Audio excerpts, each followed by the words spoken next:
Bienvenidos a todos a este nuevo evento de la Escuela Psicología y Cábala. En esta maratón que tenemos durante el mes de junio y primeras semanas de julio para presentar novedades bibliográficas que estamos muy contentos y orgullosos de poder presentar porque son obras de alumnos, de maestros, de compañeros que se están vaciando para compartir su luz con todos nosotros. Y hoy tenemos con nosotros a Dalia Rabina, Dalia Shiman. Es la primera vez que la puedo presentar así en un evento de la escuela.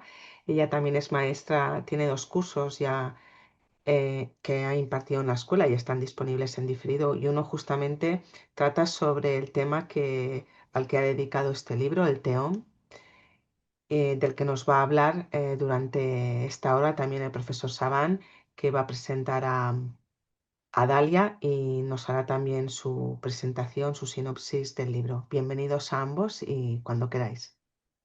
Bueno, muchísimas gracias, Lina. Para mí un placer muy grande estar aquí. Como bien dice Lina, que ya podemos presentar a Dalia como rabina. Para mí es un orgullo muy grande y siempre que uno comienza una presentación, y en este caso el problema sube de nivel, se mezcla las emociones con respecto al autor, en este caso con la autora y la obra, ¿no? Porque claro, entre la obra y la autora hay un nexo claro, pero uno no sabe bien dónde enfocarse, porque si se enfoca demasiado en la obra, pierde como mucho el tiempo solo en la obra y quiere hablar de la autora, y si se enfoca en la autora, la gente dice, bueno, yo quería estar en la presentación para saber de qué se trata la obra, ¿no? A mí me parece que yo tengo que hacer una síntesis de ambas y primero felicitar a mi amiga Dalia por esta obra. Ahora, yo quiero felicitar a Dalia no solamente por esta obra, por eso quiero hablar ahora de la autora, sino por todo tu camino recorrido. Yo creo que aquí es importante, de alguna forma, comprender desde dónde vienes, todo tu trabajo, en primer lugar me parece muy valioso ya por tu trabajo silencioso, que a mi modo de ver siempre es el mejor trabajo que hay. Hoy que en las redes se hace tanto ruido, tú creo que hace muchos años, y no lo creo, soy consciente de la prueba de esto, vienes trabajando muchísimo, muchísimo en las fuentes de la tradición judía, muchísimo sobre la Cábala, pero además, indudablemente, te has puesto la meta de ser rabina porque es lo que de alguna manera tu neyamá hizo que tú vengas aquí a este mundo, ¿no? Así que me parece que aquí hay algo muy grande de tu tikkun, ¿eh? Este libro es parte muy grande de tu tikkun. Toda tu vida está al servicio de ese tikkun que tu alma tiene y tú eres un modelo para mucha gente, que lo sepas, eres un modelo para muchos porque de alguna manera el modelo está en que el tikkun se puede, a pesar de muchas dificultades, ¿no? A pesar de que uno para lograr un objetivo pasa muchas dificultades que no se conocen, que tampoco las tenemos que conocer, eh, que las puedes también comentar si quieres, pero a veces en tu persona se unen muchísimas, yo diría, muchísimas personas, muchísimas sefirots, pero que tienen una gran claridad en unirse en un punto, ¿no? Hay una Dalia amiga, una Dalia madre, una Dalia muy sensible, con una mucha sensibilidad.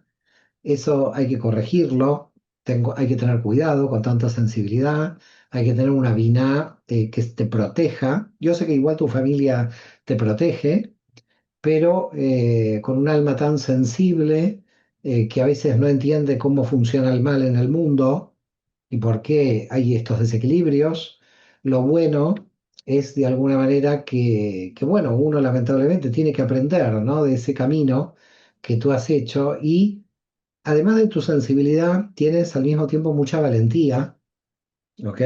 Ni hablo del amor de tu familia, que ya lo doy por presupuesto, así que un honor a toda la familia que está presente en este momento contigo, pero a mí me parece que tienes mucha valentía y mucha sensibilidad, que son dos características que yo, la verdad, yo te admiro. Te admiro otras más, en ti, admiro otras más.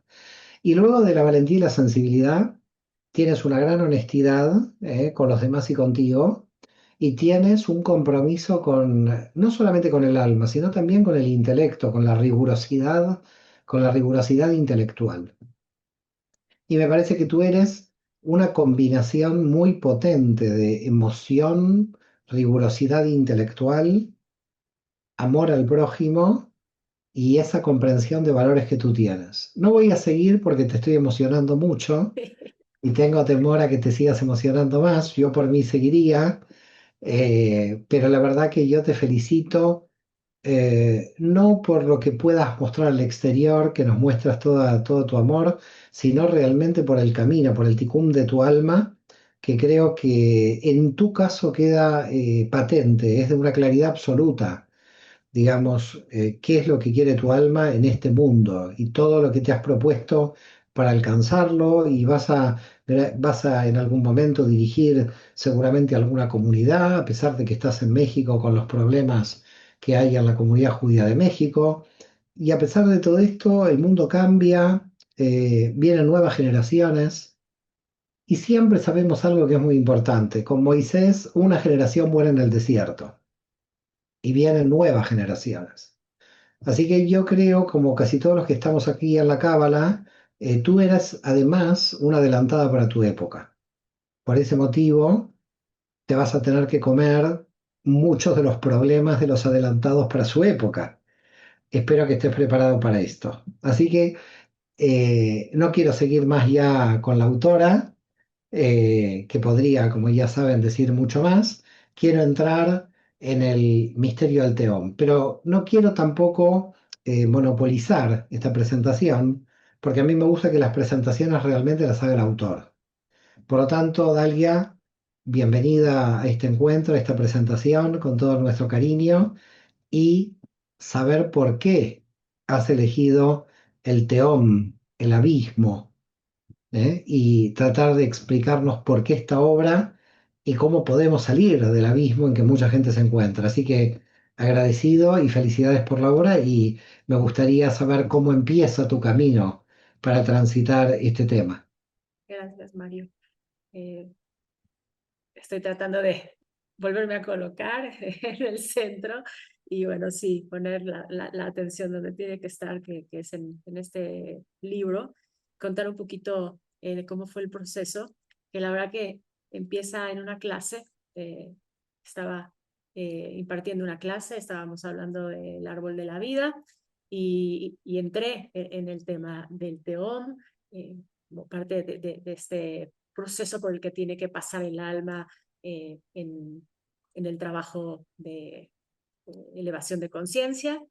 Y escribí la palabra Teom en el pizarrón y lo escribí en fonética, y una alumna muy querida levantó la mano y me cuestionó y me dijo: Dalia, ¿por qué escribes la palabra Teom con J, como si fuera Tehom, no pronunciándolo así, cuando en realidad la palabra Teom es con Hey? Y en el momento que ella dijo eso, automáticamente, yo no sé, en mi mente, sí, fue como la frase vino, ahí hay un misterio, ahí está el misterio del Teom. Como que mi alma supo que había algo ahí que en ese momento se empezó a revelar. Y durante mucho tiempo regresaba al texto de Bereshit, regresaba a ese primer versículo, releyéndolo y de alguna forma iba yo teniendo estas reflexiones para mí, hasta que eventualmente pasaron unos años y estaba yo en el final de la maestría. Teníamos que presentarnos ya con la tesis para recibirnos, y supe que dije: ese es mi trabajo final, ese es mi tesis, el misterio del Teom. Y me puse entonces a desarrollarlo. Había estado mucho en un proceso interno y yo me contestaba a mí misma muchas de estas preguntas. Claro, el Teom es un espacio, es el Génesis, es desde ahí se gesta, se nace, y si lo plantea el texto de la Torah y si es el inicio de toda la creación, entonces nosotros de alguna manera replicamos el sistema y entonces claramente continuamente estamos habitando ese espacio de vacío que tiene el potencial de todo. Y bueno, el proceso de hacer la tesis a detalle, de empezar a ver desde diferentes ángulos todo lo que tenía que ver con esto que se había revelado así, tan simple, pero tan profundo en una clase. Y bueno, finalmente creo que cuando yo lo presenté, estaba como muy certera que ese era el momento ya de que se revelara. Eh, Tuve ese encuentro contigo, Mario, y después esa tesis se volvió un curso y ese curso es hoy este libro, que yo creo que siempre quizás fue así, ¿no? Entonces, Sabes que siempre recuerdo cuando tú empezaste a hablar del TEOM, que yo en mis primeras clases hablo del TEJOM, hablo yo con J. Y hay un tema muy curioso porque nosotros hemos perdido la dicción de la diferencia del Aleph, la Hei, la Ain en hebreo, porque esta palabra es con Hei, no con Aleph. Así que hay todo un tema, aunque uno diga Teom, tiene un problema, porque tampoco es Teom, porque el Teom solo parecería que es con Aleph, si uno dice Teom solo, pero hay algo en la Hei, que esa Hei tiene un dejo de J, entonces sería un Tehom que no es exactamente como el Teom. No quiero defender mi postura de por qué yo le nada, decía J, pero en Medio Oriente, digamos, y calculo que en la tradición sefaradí, marcamos más la diferencia entre el Aleph y la Hei. Entonces al final resulta que uno lo termina como nombrando Tehom al Teom, pero al final, claro, uno ya no sabe bien cómo pronunciar la palabra. Pero bueno, más allá de la palabra, porque es verdad que en hebreo es Teom, porque es una Hei, pero es una Hei muy difusa, no es Aleph. Es una Hei que tiene algo de J. sí, ese sonido gutural que sí tiene que ver con la entrada del aire, ¿no? Mm. Y cómo resuena. Entonces la hey es eso, es una Por eso. mezcla, ¿no? Sí, de Por los eso digo, sonidos, sí. entonces claro, cuando tú empezaron a hablar Teom, que es verdad también, puedes decirlo Teom, yo decía, pero cuidado, no es con Aleph, es con Hei, y antiguamente en el hebreo la diferencia era más clara que ahora. Es decir, que ahora las toman como mudas a las tres, pero que eran mudas diferentes en la antigüedad, ¿no? Esto lo saben más quizás los judíos que vienen del Yemen. La pregunta es, y aquí yo entro ya en tema, ¿no? A mí me pareció como muy curiosa y me gustaría si lo puedes explicar para los que estamos presentes aquí, esta relación del Tou Babou con el Teom, ¿no? Este encuentro en la investigación de que Tou y Teom están íntimamente relacionadas. ¿Qué pasa aquí? ¿Qué misterio se esconde en esta relación? Bueno, por principio a las puras letras, yendo otra vez como al origen creativo de las letras, son las mismas sin la letra mem, ¿no? Y nos refiere, por lo menos desde lo que interpreto yo sobre el modelo del origen de la creación, es que todo está relacionado con ese contenido que es la esencia de la vasija. La vasija tiene un contenido divino que tiene ese código. Y simplemente la manera en la que se va manifestando y en la que se va ordenando es que se va revelando su potencial. Está intrínseco todo el tiempo. Y tiene que ver con esta idea ¿no? que hablamos todo el tiempo en la Kabbalah, que nos lleva a la contradicción porque es una nada, pero es un todo, porque es una vasija que se creó de un vacío, pero al mismo tiempo tiene una materia prima a partir de la cual, ¿no? se gesta.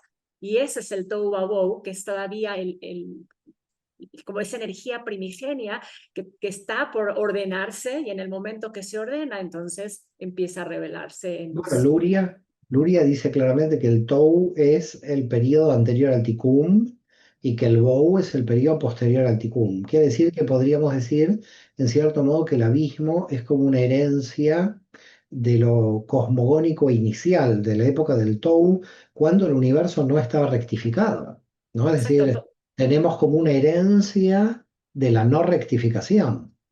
Todavía ese desorden que hay, que es lo previo, que después sabemos que se tiene que ordenar, pero lo interesante es que creo que ambas están, y eso es lo que nos lleva justamente a poder hacer el proceso de reconfiguración, porque no es que deja de estar ese desorden, simplemente es la posibilidad continua de darle el orden necesario para que entonces pueda gestar. Y ese es el Sí. trabajo que hacemos nosotros como parte también del sistema.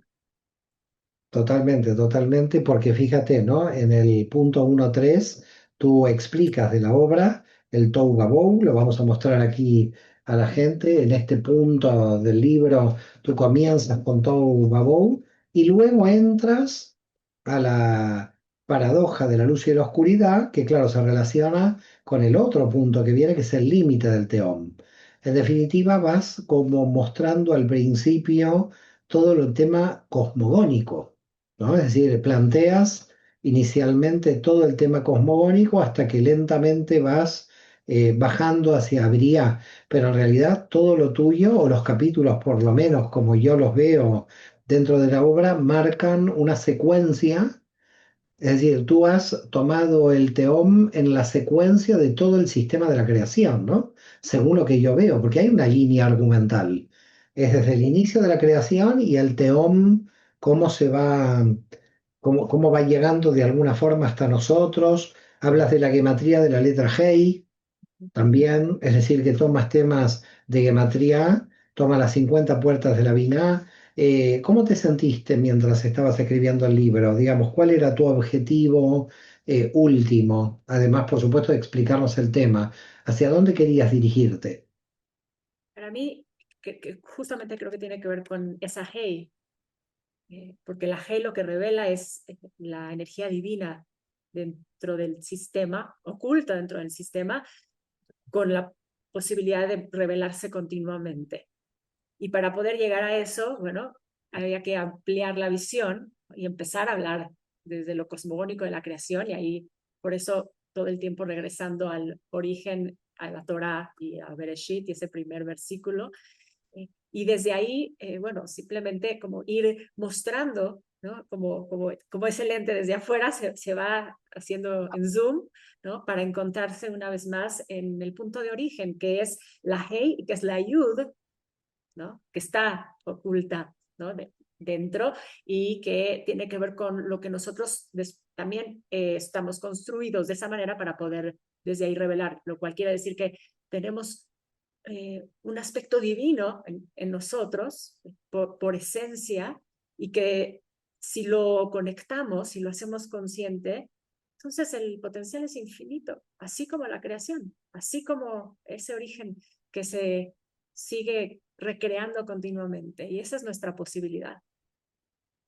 Y además, a mí lo que me llama la atención, bueno, tú lo explicas en el punto 3.2, en el capítulo 3.2, con respecto a esta TAF, que sabemos que es la última letra. Y que fíjate qué curioso, ¿no? Porque el nombre de Dios comienza con la Yod, el Teom comienza como el final. La paradoja es que el abismo un poco te pone como al revés de la realidad, porque te pone no en la Aleph, te pone en la Taf. Entonces es como que es un poco, te marea este sistema del abismo, ¿no? Claro, porque si empiezas con la Taf, dices, y tú fíjate lo que pones, ¿no? La Taf como inicio y final. No lo pones como final, lo pones como inicio, porque en el Teom esa taf es el inicio, pero es el inicio que marca el comienzo, es un final que comienza el inicio. Me gusta mucho este análisis que haces de la taf con el que comienza el Teom, y luego, por supuesto, esa Hei, que yo iba a decir, bueno, comienzas con lo femenino del universo a través de la Hei, pero rápidamente tú te adelantaste de manera muy inteligente y me dijiste, pero cuidado, adentro de la G está la Yod. Ya me advertiste como diciendo, ahí está lo masculino, no te olvides, ¿no? Porque yo te iba a decir, bueno, has empezado con lo femenino del universo. ¿Y lo masculino dónde está? Y antes que llegue la pregunta, Dijiste, no, no, tranquila, que la Yod está oculta dentro de la Hei. Así que has reconocido lo masculino rápidamente. Pero más allá del debate de lo que podemos hacer con la Hei, ¿qué pasa con esta Taf? Esta Taf es como misteriosa, ¿no? Creo que primero que sea como el principio y el final tiene que ver con la idea que también ronda continuamente la hipótesis del texto del libro, que tiene que ver con que todo al final de cuentas se une en un mismo punto, que es, si quieres pensar, el punto también de Sayud, ¿no? Ese es el inicio de todo. Entonces, no es un final ni es un principio. Sin embargo, en la experiencia, en la forma de vivirlo, sí tenemos que vivir los finales y los principios continuamente. Pero lo que tenemos que hacerlo es otra vez con esa conciencia de que cada final lleva implícito lo que sigue, lo nuevo que está por nacer.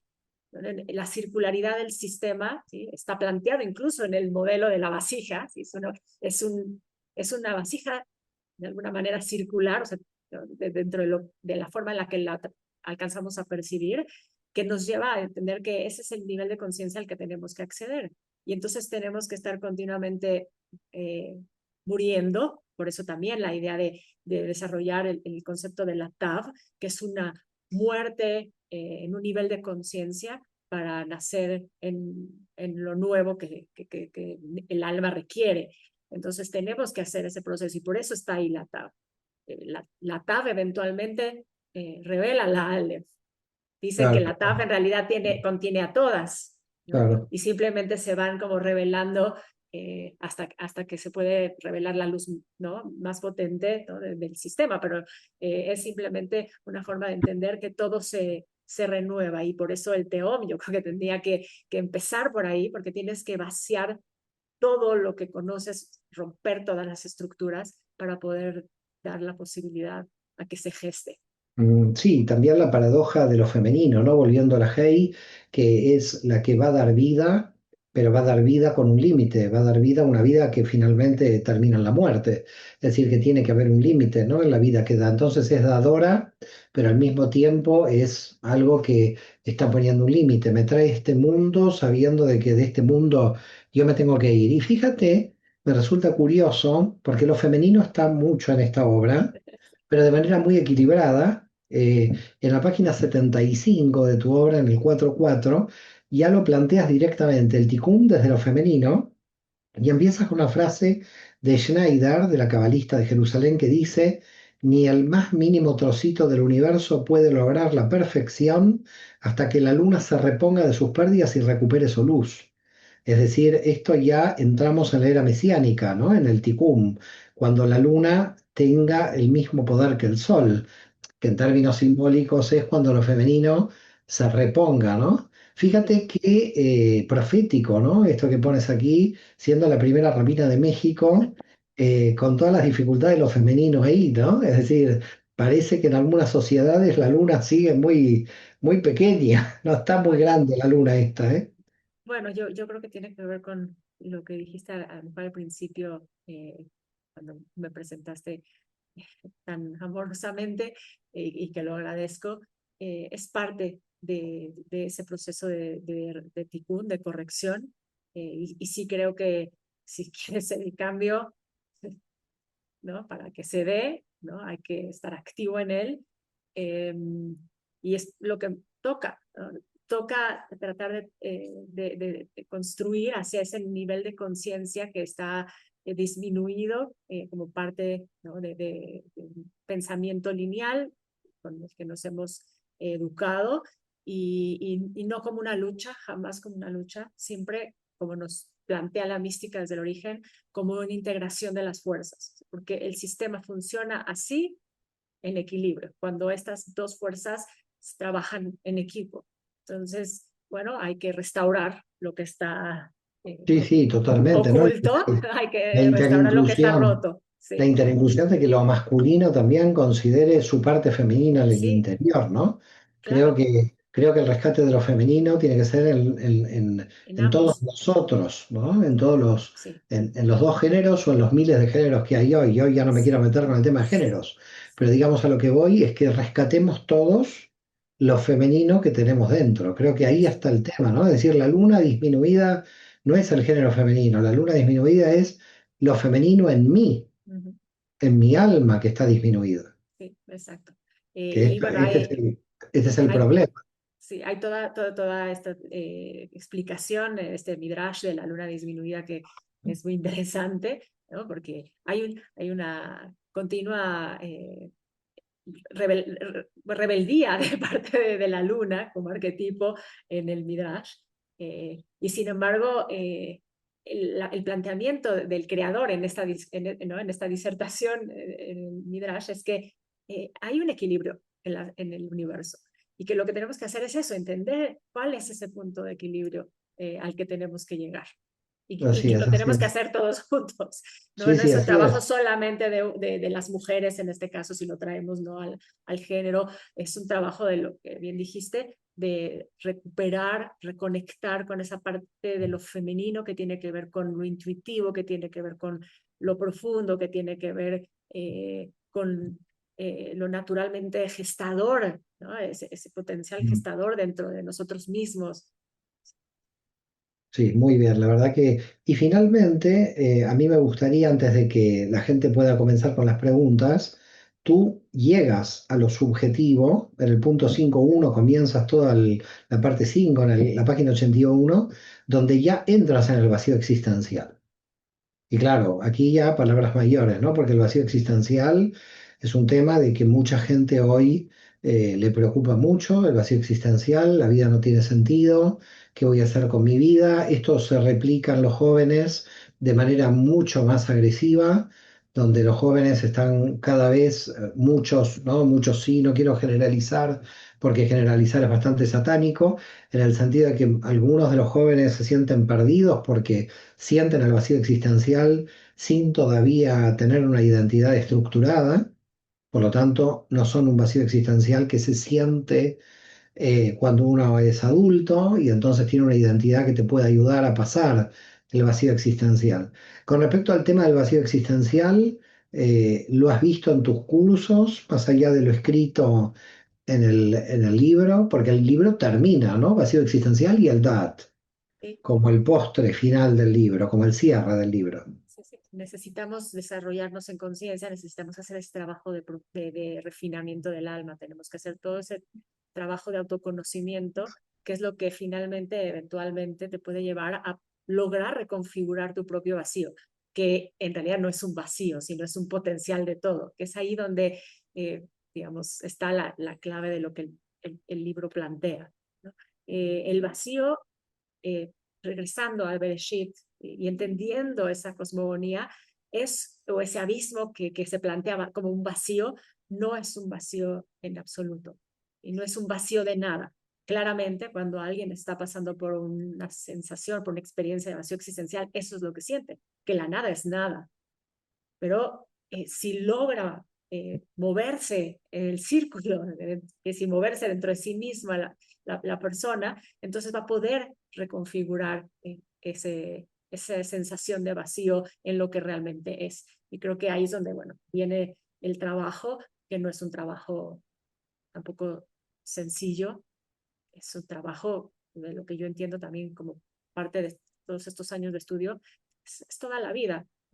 Para mí es levantarte todos los días y abrirte a esa conciencia, a recibir el nuevo día y a trabajar en él y extraer lo mejor que puedes de él. Y hay momentos que son mucho más difíciles. Y si hay una idea de que a lo mejor pasas una vez por un vacío y de ahí naces, y conforme fui escribiendo el libro y sigo siempre reflexionando sobre el tema, creo que puede haber momentos en los que son claves, o sea, que sí llegas a ese fondo y si tienes alguna herramienta, aunque sea pequeñita, o sea, un instante de conciencia, lo vas a sacar, ¿sí? Lo vas a lograr renovar desde ahí, pero también creo que todo el tiempo estamos teniendo momentos, ¿no? de vacíos que tenemos que aprender a vivir.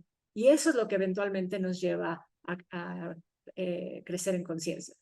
Lograr pasar esos pequeños, porque cuando llega ese gran vacío, entonces construiste, ¿no?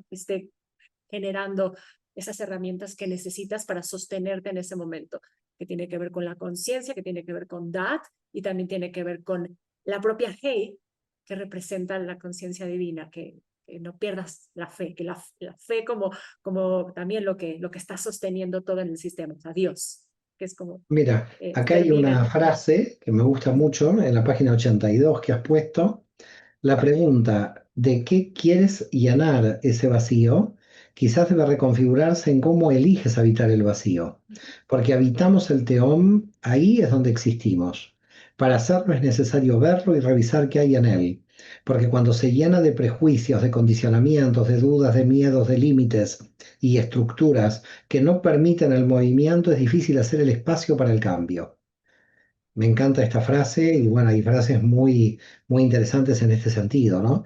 Es decir, que te encuentras con el vacío, pero claro, acá la trampa que hemos tenido hasta ahora es que la gente ha querido llenar este vacío con algo en el exterior, con una ideología, con una teología, con la materia, buscando algo como fuera de uno, cuando vuelven a sí mismos se encuentran otra vez con ese mismo vacío. Es como una especie de vida de huida hacia afuera, donde estoy buscando en el afuera algo que me va a salvar de ese vacío que no me va a salvar nada del afuera y tengo que yo gestionarlo dentro finalmente.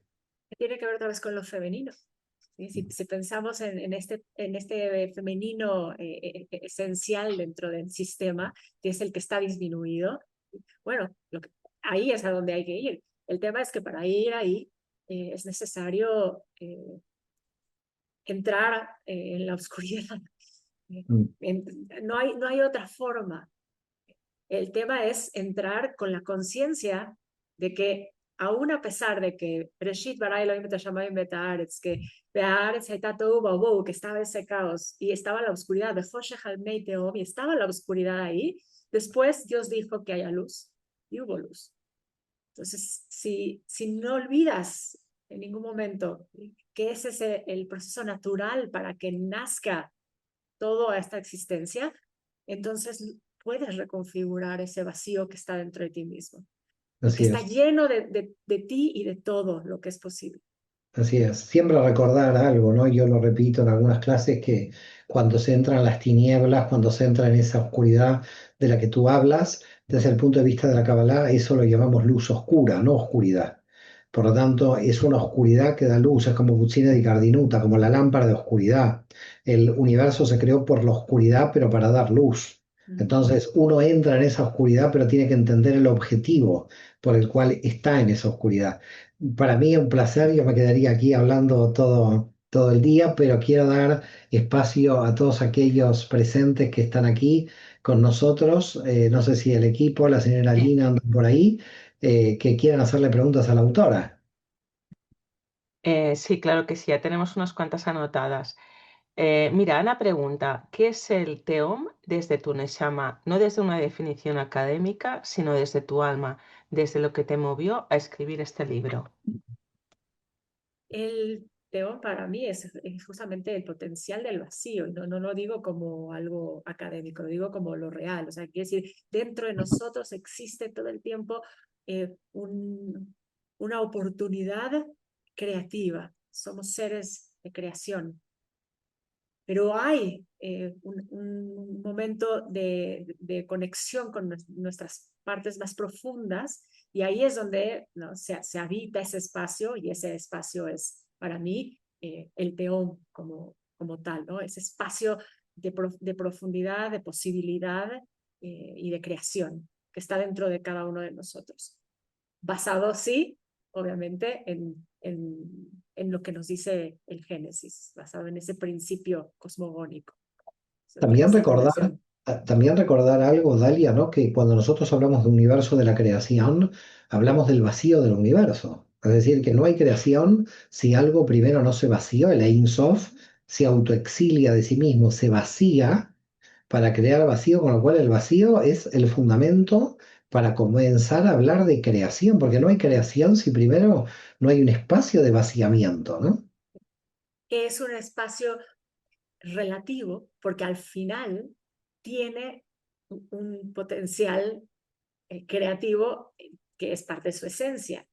Entonces, si logramos entrar en esa contradicción como oportunidad, que es lo que continuamente nos pasa estudiando Kabbalah, entonces ahí es donde logramos reconfigurarlo y empezamos entonces a revelar la luz que nos toca revelar a cada uno como parte de un sistema. Leonor dice, una vez terminada la obra y publicada, después de todo el camino de gestión y creación, ¿qué sensación te quedó? ¿Hubo algún aprendizaje final que nos quieras compartir? Sigue habiendo, yo creo que es infinito, infinitamente infinito, justamente porque habla de cómo funciona el modelo. Entonces, lo decía hace un momentito, cada día, de hecho hay algo de esto escrito en el libro, dice el Talmud que cuando vamos a dormir, la 60ª parte de nuestra alma experimenta la muerte, lo cual quiere decir que cada día es un génesis, cada día mueres y vuelves a nacer. Entonces, estás continuamente pasando por el proceso de habitar ese teón y tiene que ver con el autoconocimiento, con la autocorrección, ¿no? Lo que va haciendo que lo empieces a vivir, ¿no? Desde otro lugar y entonces empieces a poder eventualmente revelar lo que te toca revelar como parte de este sistema. Entonces el aprendizaje sigue estando. Se cerró el libro, pero no está terminado el tema. Ese es un tema que continúa. Eso me hace acordar las últimas palabras de Gershom Scholem eh, a su obra que dijo: el misterio no ha terminado y no sabemos cuándo irrumpirá el misterio en mí o en vosotros en algún momento de la historia, ¿no? Como que la historia es un misterio que continúa existiendo y que en algún momento irrumpe en el marco de la superficie de la historia. Y creo que si no hay vacío, pero es curioso, ¿no? Porque la gente le tiene tanto miedo al vacío que se hace poco tiempo disponible para este vacío. Sí, Muchísima gente en esa huida de la que estábamos hablando acelera la velocidad de escapar de su vacío porque en vez de verlo como creativo, lo siente como amenaza. Ahí está el teón, ¿no? Es sí, decir, el vacío como abismo. ahí está el teón visto como obscuridad, que es obscura, ¿no? Como esa obscuridad que sí es la ausencia de la luz. Cuando se plantea desde un principio que la oscuridad es una lámpara, ¿sí? En realidad es otra forma de la luz y lo que hay que hacer es sintonizarse a ella. ¿No? Así es una amenaza, ¿no? Porque muchas veces la gente dice, bueno, tengo miedo que me aparezca un fantasma. Tranquila, es el alma de alguien que anda por ahí. Lo máximo que usted puede hacer es hablar con ella, pero no tenga miedo. Yo creo que el miedo es un factor clave a la hora de cambiar el vacío, porque claro, cuando la gente se acerca al vacío, no sabe qué hacer con él, ¿no? Es como el tiempo, el vacío, la representación más clara del vacío es el tiempo disponible, ¿no? Cuando uno tiene tiempo disponible, se encuentra meditando en un tiempo que no está ocupado, en un tiempo desocupado. Ese tiempo desocupado podríamos decir que se vacía. ¿Y qué voy a hacer ahí? Para mí es la gran oportunidad, ¿no? Porque podría leer un libro de Cábala, pero para mucha gente dice, ¿qué hago con este vacío? ¿Cómo viene la desesperación del llenado? Entonces, hay todo un tema, ¿no? ¿Lo lleno con el sentido o lo lleno por mi desesperación de llenarlo? Y me hace pensar ahorita que lo decías, es que también cuando tenemos demasiado tiempo, ¿no? Y que no sabemos, ¿no? qué hacer con ese tiempo, porque no nos hemos dado cuenta que tenemos dentro de nosotros todo lo que se necesita para hacer algo creativo en ese tiempo. Ahí la Binah, por ejemplo, ¿no? Todo el proceso de la mente desde su transgresión o desde su clipa empieza a operar. Y entonces empezamos a generar, ¿no? Como mucho más de esta sensación de nada, ¿sí? Ujú, Que nos empieza a activar más el miedo y nos paraliza. ujú, Y se vuelve un círculo, en este caso, negativo, ¿no? Porque entramos en ese loop que no logra salir hacia la luz, ¿no? Entonces, simplemente estamos ahí, y claro, nada de lo de afuera en realidad sabemos que nos llena. Y sin embargo, bueno, cuando tenemos que adentrarnos a buscar en nosotros mismos, tampoco es sencillo. ¿Por qué? Porque hay que levantar, ¿no? esas capas y hay que abrir grietas. O sea, no es un trabajo nada más de, bueno, ok, hoy pienso positivo y con eso transformo todo, ¿no? Es un proceso de profundidad del ser y creo que, bueno, ahí es donde también por eso está la posibilidad de la verdadera revelación de la luz. Y bueno, ojalá pueda servir, ¿no? Como de alguna forma de inspiración, ¿no? Para pensar que se puede lograr reconfigurar ese vacío en todo lo que tiene como potencial divino. Claro, y percibirlo de manera positiva, ¿no? Porque al final en la cábala lo percibimos de manera positiva y además lo vamos a buscar, porque Claro. queremos tener ese tiempo vacío para nosotros mismos, porque si no está ese vacío, no hay vasija que reciba. La única forma de que la vasija reciba es que la vasija tenga vacío, si no, no puede recibir. Lo que pasa que en la desesperación del vacío lo llenamos de materia y es como algo muy fácil. El único problema de llenarlo de materia es que estamos más vacíos que antes. Por lo tanto, el problema es que se incrementa, ¿no? Es decir, si buscamos solución en el afuera, el abismo se vuelve mucho más abismal. Teom Exacto. teomim sería, no sé, en Sí, hebreo cómo sería abismo de los abismos. sí, los teomot, que son, Yo sí, es los como hice masculinos, les cuando puse ya se, teomim. en realidad son teomot, que es cuando ya se desbordan. De hecho, en el momento, por ejemplo, yendo como otra vez al texto de la Torá, cuando el previo y lo que da pie al Mabul, ¿no? Al diluvio, y el texto dice que se abre, Dios empieza a traer agua de arriba, pero también abre los teomot para que las aguas profundas también salgan y entonces todo se llena de agua. Tiene Ujú. que venir otra vez ese primer momento, una réplica de ese primer momento de la creación, para que después, ¿no? Se nazca en una nueva conciencia. Y entonces, bueno, Bueno, al final el tema del agua, ¿no? Entramos con el tema del agua, nosotros nacemos, bueno, nos gestamos dentro del agua, entonces el agua para es, nosotros es el fundamento, nuestra primera parte de nuestra vida, somos, es, podríamos decir, acuáticos o anfibios, no sé cómo llamarlo, pero acuáticos. es uno de los temas que se trabaja en el 4.2 para ser preciso. Ah, yo decía en qué El, punto lo tienes. sí, Justo, claro, mira, lo abrí exacto, ¿eh? El el agua como agua como elemento elemento del teón. primordial en el TEOM no lo abordé de todo, como de lleno el tema. De hecho, en la escuela de Kabbalah está también ese curso que fue cuando me preguntaba, ¿no? ¿Qué siguió después del TEOM? Bueno, el TEOM sigue y entonces vino el poder divino del agua y bueno, a lo mejor eventualmente también puede ser un libro, no sé. Estará preparando el del agua. Ahora, Sí. fíjate el apéndice, no tan apéndice, ¿eh? Ujú. La música para Sí, transformar el teón. Ahí entró tu amor, sí. porque tu voz es muy bonita, sabemos que cantas y cantas muy bien. ¿Qué pasa? ¿El teón se transforma por la música? Aquí hay otro tema para otro tercer libro, después del agua. Lo puse porque justamente tuve la oportunidad de estar hace unos meses en un curso en donde la gente se sienta toda en círculos, sí, uno tras otro, ¿no? Y los que cantan, los músicos, están justamente en medio, ¿no? Pero en realidad es una dinámica circular. Y estando ahí, la actividad es cantar nigunim, que son estas melodías que no tienen palabras, y en algunos casos también, ¿no? Con palabras, con textos de la tradición. Y de pronto, estando como en ese círculo, ¿no?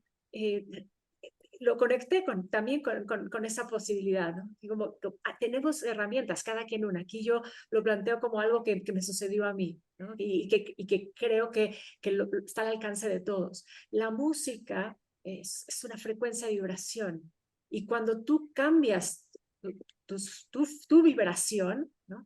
Empiezas a poder, ¿no? Ver o percibir las cosas, ¿no? Desde otro lugar. O sea, por eso la música sana, por eso la música es un código universal, ¿no? Todos podemos resonar, ¿no? Con una pieza musical eh, y entonces, bueno, me hizo sentido, ¿no? Porque en esa circularidad, en cómo se mueve el sonido y cómo gira y cómo te va también moviendo internamente, entonces es otra forma de quizás ayudarnos a reconfigurar. O sea, quiere decir, no tienes que pensar en que experimentar ese teomo, ese vacío, es algo tan complejo.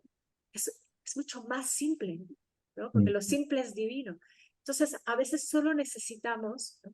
Elegir eso que nos ayuda a movernos. ¿Y cómo vas a poderlo elegir? Bueno, porque cuando te estás autoobservando, te vas conociendo y vas sabiendo qué es lo que necesita tu alma para poder estar continuamente, ¿no? Moviéndose una vez más hacia la conciencia de la luz, ¿no?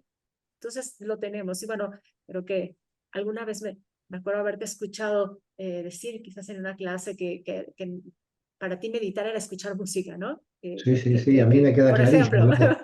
Lo he dicho tantas veces que la gente en general se aburre conmigo, así que lo digo, ya lo digo poco, pero para mí es una forma, la forma realmente donde yo entro en trance para escribir mis libros es la música clásica, de un periodo muy concreto, la verdad, también hay que decirlo, ¿no? Porque he intentado, por ejemplo, escuchar música anterior al 1520, 1530 y nada, y música posterior a 1770. Es un periodo del barroco muy de 1550 a 1750. Es curioso cómo mi mente es ahí donde entra en inspiración. Y calculo que cada uno debe tener este contacto de su Neyamá si lo prueba para ver qué métodos, ¿no? Porque, por ejemplo, hay mucha gente que al abismo lo transforma, por ejemplo, bueno, el Ana de Koach, ¿no? Como muy potente, y hay gente que sé que el Ana de Koach tiene como una fuerza muy poderosa en mucha gente. Es como que diversos nigunim, como tú decías,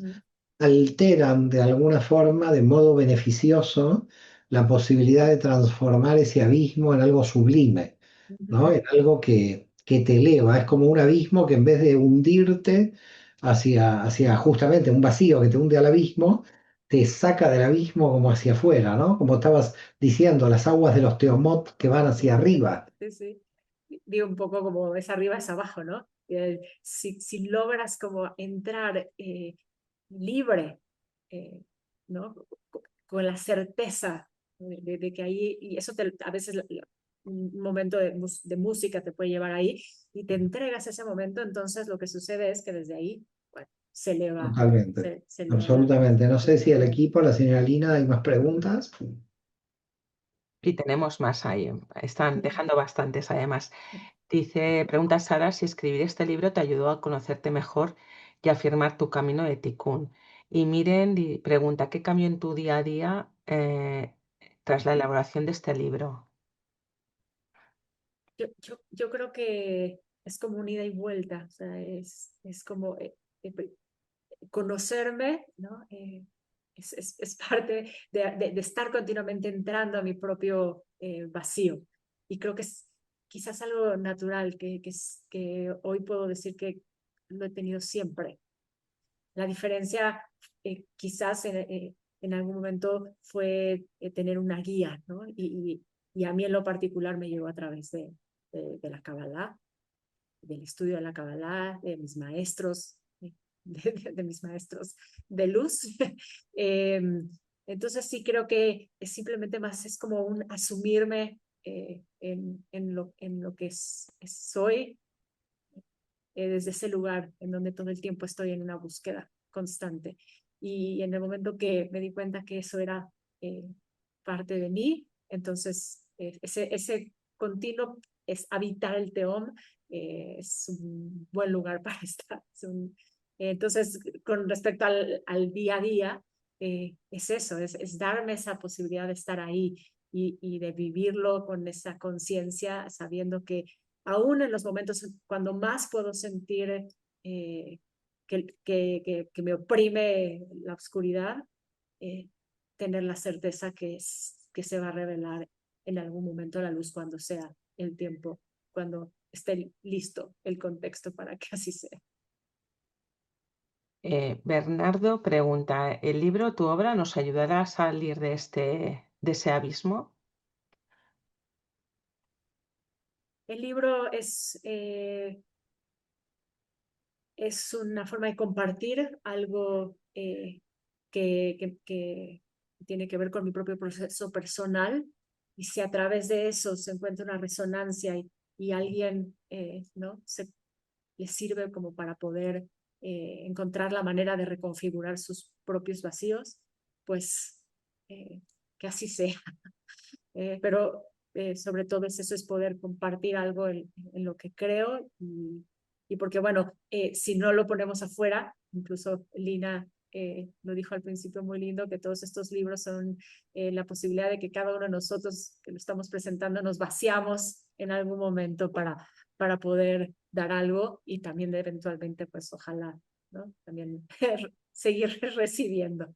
Yo quiero hacer, antes de que continúes, Lina, una felicitación a la familia, pero además preguntarte cómo te acompañó la familia en esto, tu esposo, tus hijos, no solamente en hacer el libro, sino en toda tu carrera rabínica, en toda tu vida, cómo están ellos. Mamá está encerrada en su cueva, que salga de su cueva. ¿Qué pasa en la familia? Por supuesto, no quiero entrar en la vida privada, pero ¿cuál es la dinámica con una rabina en casa? Bueno, yo creo que todo es parte de un plan divino. A mis hijos sí les digo, ellos me eligieron, así que supongo que es algo de lo que les sirve también como parte de su propio eh, camino de vida. Eh, Habría que preguntarles directamente cómo lo viven, eh, pero bueno, yo les agradezco eh, a ellos y también a Jaime, que bueno, creo que ha vivido muchos de mis momentos más oscuros de Tehom, eh, pero siempre todos impulsándome como a seguir, son un gran amor Qué bueno, qué bonito. que me sostiene. Sí. Bueno, no sé si hay otra Sí, pregunta más. sí, sí. Mira, cuando dices la luna y lo femenino, también hace referencia a Yesod y a equiparar al sol la referencia a Tiferet. Hay una idea, y sí, en el libro está planteado que Yesod, bueno, si Yesod como arquetipo, que sepan, el arquetipo planetario de Yesod, sí es la luna y Tiferet es el sol, entonces hay una relación entre estas dos sefirot en el árbol de la vida. Yesod es justamente también lo que proyecta hacia Malhut, entonces la luz del sol se detifere, tiene que pasar por las fases de la luna, que incluyen momentos de oscuridad, para que después se pueda, ¿no? Como proyectar hacia Malhut. Y lo mismo entonces sucede al revés, quiere decir que para poder acceder a la luz, ¿no? Del sol, tenemos que pasar por las profundidades, por las aguas de la luna, ¿no? Tenemos que pasar por ese proceso de transformación continua, que también además no para, ¿no? Es un poco, hablando un poco que lo muestras, es la imagen, ¿no? Esta imagen que quisiera aprovechar para agradecer, bueno, la portada, y la portada que también es como el ejercicio que después al final encontrarán como lo último que aparece en el libro, que es un arte de una amiga muy querida, de mi amiga Rosy, que siempre interpreta lo que yo escribo, hizo las portadas de mis discos, las portadas de todos mis libros también anteriores, lo cual es interesante porque es cuando resuenas con alguien, ¿no? Que puede como leerte y después traer su propia visión de esto. Y entonces, bueno, regresando a la luna y a la relación, hay una conexión directa, ¿no? Necesitamos entender esta combinación entre esta ecuación entre el sol y la luna, este baile cósmico, también para poder entonces reconfigurarnos. Sí, sí quería, gracias. Era Y esto la bueno, pregunta. la imagen lo refleja, ¿no? Porque ahí está el movimiento, ahí está esa oscuridad de origen, ahí está esa Hei que revela la energía divina como esencia de la creación, y ahí está la flor, ¿no? Que es la posibilidad de nacer. Qué lindo que Ah, lo muestra. Precisamente Betty preguntaba, ¿es necesario el vacío para un nuevo nacimiento? Es necesario vaciarse continuamente para nacer. Ese es lo que plantea el origen del sistema. Y lo hacemos, ¿no? Continuamente. La diferencia es hacerlo con ese nivel de conciencia para poder proyectar la luz más potente que está ahí, ¿no? En esencia también de Fíjate nosotros, que, en nosotros. fíjate qué curioso, Dalia, que las preguntas van encaminadas a si tengo que pasar el vacío como abismo en forma negativa. Y tú respondes, tenemos como que buscarlo en forma positiva, ¿no? Entonces me resulta como muy curioso, pues las preguntas yo las siento como diciendo, uy, hay que pasar por ahí, qué miedo, ¿no? De alguna manera luego uno lo ve en la cámara como oportunidad. Entonces por eso muchísimas veces hay que decir, bueno, empecemos a cambiar la percepción porque realmente la función del vacío no es que lo percibamos de modo negativo, sino justamente porque si no, realmente siempre que lo vamos a estar percibiendo de modo negativo, vamos a estar intentando huir de él con todas las clipotes y todos los desequilibrios que causan la huida por el miedo a pasar ese vacío. Es decir, la cosa se complica doble.